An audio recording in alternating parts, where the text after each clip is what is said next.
আসসালামু আলাইকুম। দেশি কুকিং লাইফস্টাইলে আপনাদের সবাইকে স্বাগতম। আশা করছি আপনারা সবাই ভালো আছেন। আমি আলহামদুলিল্লাহ ভালো আছি।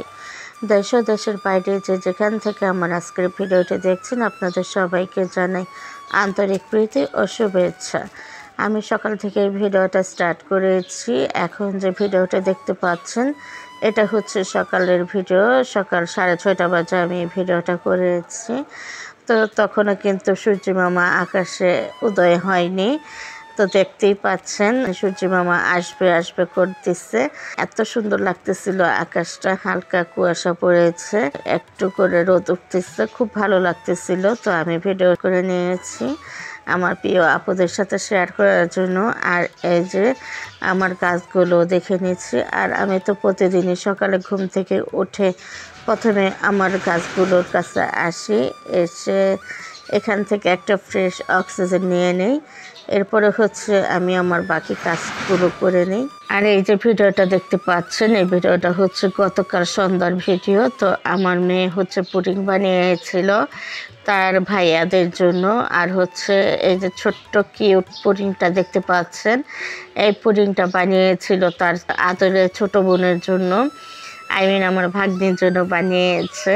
আর এই যে পুডিংটা তার ভাইদের জন্য বানিয়েছে, আমার ভাগিনাদের জন্য নিজে একা একা বানিয়েছে। তো মাশাআল্লাহ আলহামদুলিল্লাহ, পুডিংটা দেখতেও যতটা সুন্দর হয়েছে, খেতেও মাশাআল্লাহ অনেক ভালো হয়েছে। তো আমি তো আমার মেয়েকে সব ধরনের কাজ শেখানোর চেষ্টা করতেছি। তো এই যে নতুন নতুন পুডিং বানানো শিখেছে আর হচ্ছে তার ভাইয়াদেরকে বানিয়ে খাওয়াচ্ছে। এর আগে তো ছোট ছোট পুডিং বানিয়েছিল, আপনাদের সাথে শেয়ার করেছিলাম। আর এই যে পুডিংটা, এটা হচ্ছে একটু বড় করে বানিয়েছে। আর ক্যারামেলটা বানিয়েছে কত সুন্দর করে, দেখতেই পাচ্ছেন একদম পারফেক্ট কালারটা হয়েছে, একদম কড়া কালার হয় নাই, খুব সুন্দর লাগতেছে দেখতে। আর দেখুন তার ভাইয়া পুডিংটা কেটে কেটে খাচ্ছে আর দুষ্টুমি করতেছে, যে চাকু দিয়ে খাচ্ছে। আমি বললাম চামচ দিয়ে খাও, না সে চাকু দিয়ে খাবে। যদি ঠোঁটটা কেটে যায় তাহলে কি হবে, বারবার বলতেছি এটা দিয়ে খেয়েও না, না এটা দিয়ে সে খাবে, দুষ্টুমি করতেছিল। আর এই যে ভিডিও, এটা হচ্ছে এই সকালের ভিডিও। সকালবেলা আমি তো এখন সকালে এই রান্নাগুলো করে তো রান্না করব, প্রিপারেশন নিয়েছিলাম। লাল শাক ভাজি করব আর হচ্ছে ডাল রান্না করব, মানে ডাল দিয়ে ডিম দিয়ে আর কি ভুনা করব। ফ্রিজ খুলে দেখি শুধু 2টা ডিম আছে। তো কি করব, আমাদের 4জন মানুষের সংসার, তো এই 2টা ডিমে কি হয়, কি করব, এই 2টা ডিম দিয়ে আজকের দিনটা চালিয়ে দিলাম। মানে যদি জানতাম যে ডিম নেই তাহলে আগে আনিয়ে রাখতে পারতাম। সকালে আমি যে সময় রান্না করি ওই সময় কিন্তু দোকানগুলো খোলে না যে দোকান থেকে আনিয়ে নেব। তো সেজন্য যা ছিল তা দিয়ে রান্নাটা করে নিয়েছি। এমনিতে আমি যখন এই ডিম দিয়ে ডালটা ভুনা করি তখন হচ্ছে 4-5টা ডিম একসাথে করে ভেজে নেই, এতে করে ডিমটা মোটা মোটা হয়। ছোট ছোট করে পিস করলেও ডিমটা মোটা হয়, দেখতেও ভালো লাগে আর খেতে তো ভালো লাগে।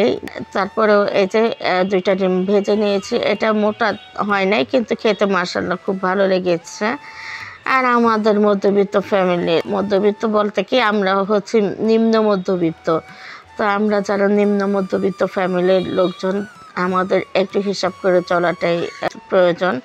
কেননা দ্রব্যমূল্যের যে ঊর্ধ্বগতি, এতে আমাদের যতটা সম্ভব একটু চেপে চেপে খরচ করতে হয়। তো যা ছিল তা দিয়ে একটা দিন চালিয়ে দিলাম। আর প্রতিদিন মাছ মাংস খাওয়ার মতো অ্যাবিলিটিও আমাদের নাই, তো সেজন্য মাঝে মধ্যে একটু এই ধরনের খাবার খেতে হয়।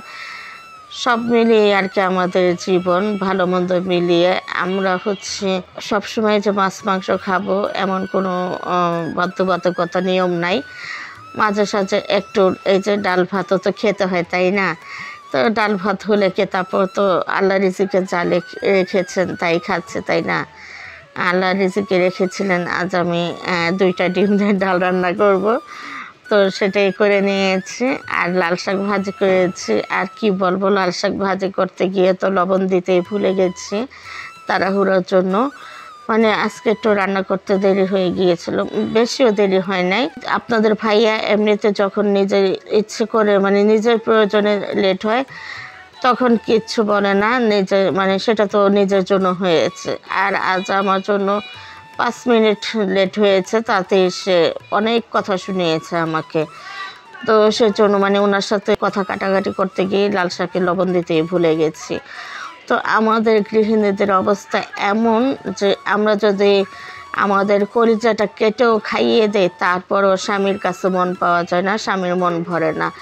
মানে আমরা যদি স্ত্রীরা নিজেদের কলিজা কেটেও স্বামীদেরকে খাইয়ে দেয়, তারপরও তারা বলবে লবণ কম হয়েছে। এরকম একটা পরিস্থিতি।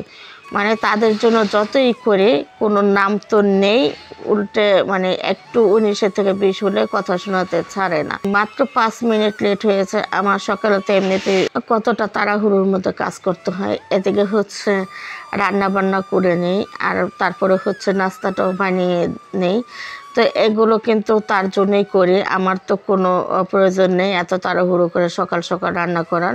আমি ঠান্ডা মাথায় দুপুরে রান্নাটা দুপুরে করে নিতে পারি, শুধু একমাত্র তার জন্য। সে বাইরের খাবার খেতে পারে না, তারপরে দেখা যায় বাইরের খাবারটা খেতে গেলে টাকা খরচ হয় বেশি। তো সব দিক চিন্তা করে আমি একটু কষ্ট করে হলেও নিজেই আর কি বাড়িতে রান্নাটা করে দেওয়ার চেষ্টা করতেছি তার ভালোর জন্যই, অথচ সেই আমাকে কথা শোনাতে ছাড়ে না। তো এই হচ্ছে আমাদের ভাগ্য, মানে আমরা আমাদের মেয়েদের ভাগ্য। কি বলবো, ভালো মন্দ মিলিয়ে আসি, কাকে দোষারোপ করব বা কি বলবো, কিছু মানে বলার ভাষা নেই। তো এদিকে কিন্তু আপনাদের সাথে কথা বলতে বলতে আমার ডালটা আমি বসিয়ে দিয়েছি, আর ডাল অলরেডি হয়েও গেছে।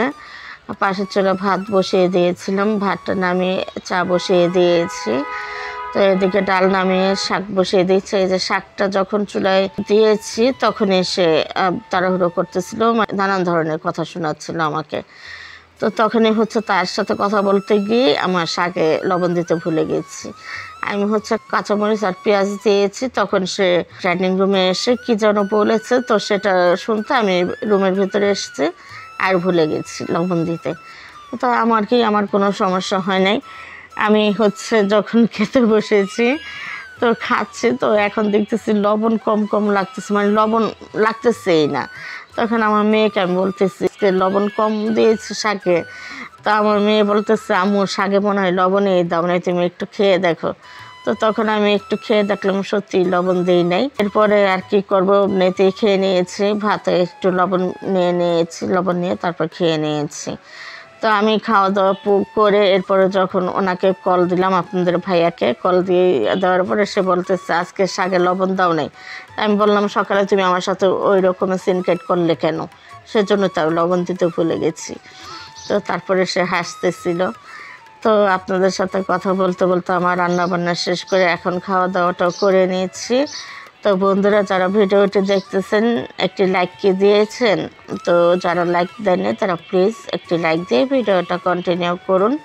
আজ কিন্তু অনেক দেরি করে লাইকটা চেয়েছি। বন্ধুরা যারা আমার ভিডিওটি দেখতেছেন, আজই যারা প্রথমে আমার চ্যানেলে ভিজিট করেছেন, আজ হয়তো ভালো নাও লাগতে পারে, কয়েকটা ভিডিও দেখুন, একসময় দেখাতে ভালো লাগে, ভালোবাসা হয়েই যাবে। তখন চাইলে আমার চ্যানেলটি সাবস্ক্রাইব করে আমার পাশে থেকে যাবেন। এই ধরনের ভিডিও যদি আপনারা আরও দেখতে চান তাহলে প্লিজ আমার চ্যানেলটি সাবস্ক্রাইব করে পাশে থাকা অল নোটিফিকেশনটি সিলেক্ট করে রাখবেন। তাহলে যখনই আমি নতুন ভিডিও আপলোড করব সঙ্গে সঙ্গে নোটিফিকেশন আপনাদের কাছে চলে যাবে, তখন আপনারা আপনাদের সময় সুযোগ মতো দেখে নিতে পারবেন। শাক দিয়ে খাচ্ছিলাম তো লবণ তো কম, এমনিতে কিন্তু খেতে ভীষণ ভালো লেগেছে, মাশাআল্লাহ আলহামদুলিল্লাহ। আর শাকটা অনেক ফ্রেশ ছিল, টাটকা শাক, এটা খাওয়ার মজাই অন্যরকম। আর এইগুলো হচ্ছে আমাদের এখানেই আর কি আছে, ক্ষেত আছে, সেখান থেকে তুলে নিয়ে এসে বিক্রি করে। তো বন্ধুরা আজকের মতো এ পর্যন্তই, সবাই ভালো থাকবেন, সুস্থ থাকবেন, আল্লাহ হাফেজ।